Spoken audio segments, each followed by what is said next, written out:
안녕하십니까. 오늘은 자동차를 소지하고 계신 여러분들께 도움이 되고자 하는 내용을 한번 말씀드리도록 하겠습니다.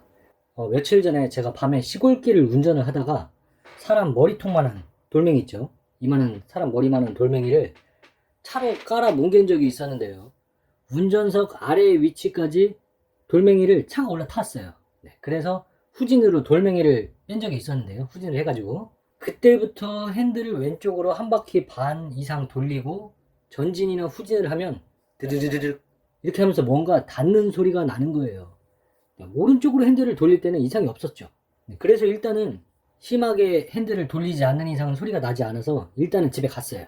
네, 여기 사진에서 보시듯이 차 바닥이 좀 긁히고 운전석 앞바퀴 쪽 조향장치 조인트 부분이 무슨 조인트라고 하던데 그 이름을 까먹었어요. 그쪽 부분이 좀 긁혔더라고요.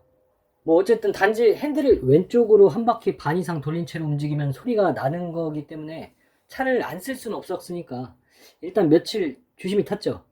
네, 출퇴근도 해야 되니까. 네, 그리고 나서 오토큐 정비소에 갔는데 견적이 220만원 정도가 나왔더라고요. 정확히는 215만원인가 218만원인가 나왔어요. 일단 데미지를 먹은 부품은 전부 교체를 해야 한다고 하더라고요. 위험하다고. 밤길에 진짜 돌멩이 한번 잘못 갈았다가 아무튼 자차 보험은 뭐 들어놨으니까 보험 처리를 하려고 했죠.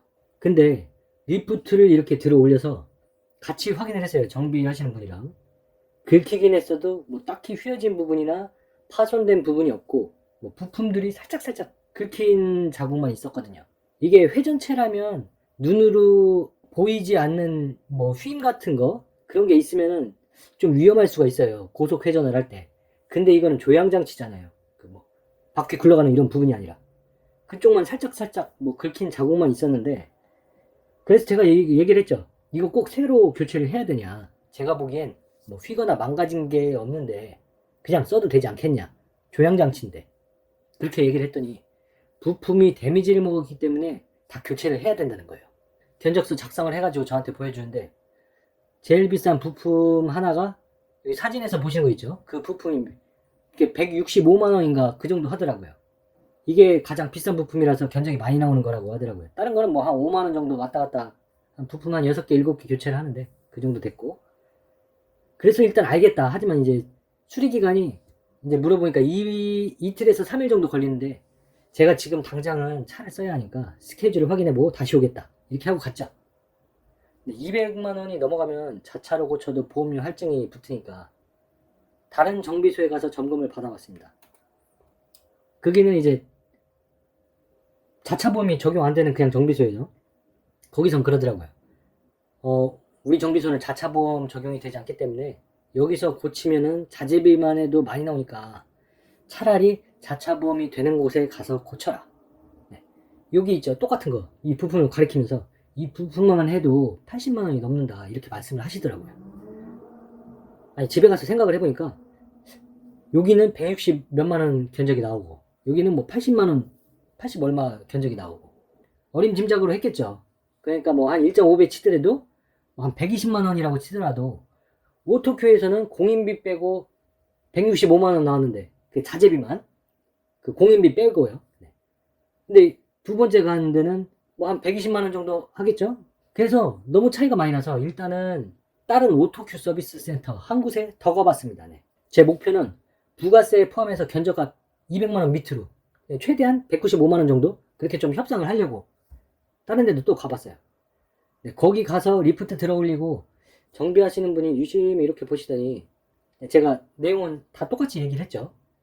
나 어디 견적 받았다 뭐 그런 얘기는 전혀 안 했어요. 그분이 이제 운전석 앞바퀴를 이리저리 이렇게 돌려보시는 거예요. 그러더니 핸들을 많이 돌리게 되면 그 바퀴 안쪽 휀다 밑부분 그 부직포처럼 생긴 거 검은색 아무튼 그게 돌멩이 깔았을 때 밀려가지고 쓸린다는 거예요. 바퀴랑 닿는다고.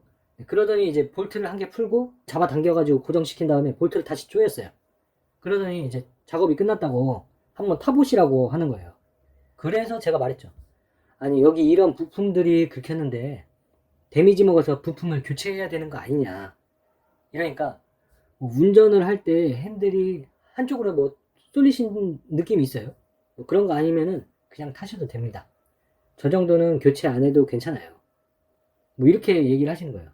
그럼 이 비용은 얼마냐 이렇게 얘기를 하니까 원래는 기본료는 받는데 그냥 돈 안 내도 되니까 집에 가시라는 거예요. 그래서 일단은 차를 뺐죠. 리프트 내려가지고 차 타보고 핸들 끝까지 돌려보고 이리저리 전후진도 해보고 하니까 아무 소리도 안 나요. 멀쩡해요. 와 진짜 고맙다고 몇 번을 얘기했는지 모르겠어요. 정비소 세 번째 찾아가서 발품 판 거죠. 그렇게 해서 견적 218만원 정도가 그냥 공짜로 고쳐진 겁니다. 돈 안 내고. 여러분도 한 군데만 가지 마시고 차 운전할 수 있다면 그 차를 들고 한 서너 군데 한번 가서 견적을 받아보세요. 그 두 번째 간 곳은 제 친구가 이제 자동차 정비를 하거든요. 이제 이 소형차 말고 대형차 위주로 정비를 하는데 걔가 소개시켜준 곳에 갔어요. 그래가지고 이제 검사를 받았는데 자차 수리가 안 돼서 일단 나올 수밖에 없었지만 그 정비소를 얘기를 해주면서 그러더라고요. 친구가 야 어떤 제 다른 친구 같은 경우에는 서비스 센터에서 180만원인가 그 정도 나왔는데 내가 소개시켜준 정비소 가갖고 한 40만원에 고쳤다. 그러니까 너도 한번 여기 가봐라. 그렇게 얘기를 하더라고요. 여러분이 여러 군데를 발품을 한번 해보세요. 차가 많이 파손돼서 굴러갈 수 없다면 할 수 없죠. 그렇지 않다면 평소에 알고 있는 정비소라든지 아니면은 알고 있는 정비소가 없다면 여기저기 한 하다못해 두 군데 이상은 왔다 갔다 한번 해보세요. 그러면은 분명히 견적이 줄어듭니다. 무조건 싼 게 비지떡은 아니지만 뭐 비슷비슷한 거라면은 견적이 뭐 150만원이 한 40만원에 수리를 한다면 그게 훨씬 낫겠죠. 자 마지막으로 제가 예언 하나 하겠습니다. 이제 이 영상의 댓글에 이런 댓글이 달릴 거예요. 데미지를 먹으면 뭐 부품이 나중에 운전 중에 사고로 이어질 수 있습니다. 뭐 라든지 아니면 뭐 그 정비하시는 분이 대충 정비하거나 뭐 퀄리티가 많이 떨어질 겁니다. 뭐 이런 댓글과 함께 싫어요 막 누르시는 분들 분명히 있을 겁니다. 미리 말씀을 드리지만 저도 현직 엔지니어고 기계 부품들 정비하고 검사하고 이런 거 하는 사람인데 물론 자동차 정비 기능사 자격증도 있어요. 좀 오래돼서 다 잊어먹어서 그렇지. 어쨌든 뭐 자재가 휘지도 않은 상태에서 긁혔다고 해서 그 조형장치를 전부 다 교체하는 경우는 제가 보기엔 좀 아닌 것 같아요. 이런 부분이 보험료를 인상시키고 사람들은 돈은 돈대로 깨지고 이러는 거 아닐까 합니다. 그러니까 여러분도 가볍게 고장이 났을 때는 그냥 서비스 센터에 맡기고 견적서대로 뭐 돈 내지 마시고요. 뭐 가벼운 고장이니까 왔다 갔다 할 수 있잖아요. 다른 데도 가보고 여기저기 발품을 팔아보시면 고치는 비용이 확 줄어들 겁니다. 그리고 혹시나 해서 제가 말씀을 드린 건데 제가 왜 오토큐 그 서비스 센터를 공개를 하지 않냐면 뭐 거기도 결론적으로는 어차피 이익을 위한 사업체잖아요. 뭐 처음에는 제가 뭐 서비스 센터라든지 뭐 보험회사 같은 데다 이제 막 칭찬 좀 해주세요. 뭐 이렇게 좀 많이 좀 얘기를 하려고 했어요. 근데 저한테는 고마운 분이지만 제가 이 상황을 말하는 순간에 그 서비스 센터는 200만원어치 정비를 할 수 있었던 걸 한순간에 날린 거예요. 그러면 사장님이 뭐 좋아하겠어요? 정말 솔직하게 이렇게 하면은 그 직원은 혼날 수도 있겠죠. 그래서 제가 어떻게 될지 몰라서 말씀을 못 드린 거예요. 그러니까 이 점은 너그럽게 양해를 좀 부탁을 드리고요. 구독과 좋아요 한 번씩 눌러주시고 다음에도 도움이 되는 내용으로 찾아뵙겠습니다. 감사합니다.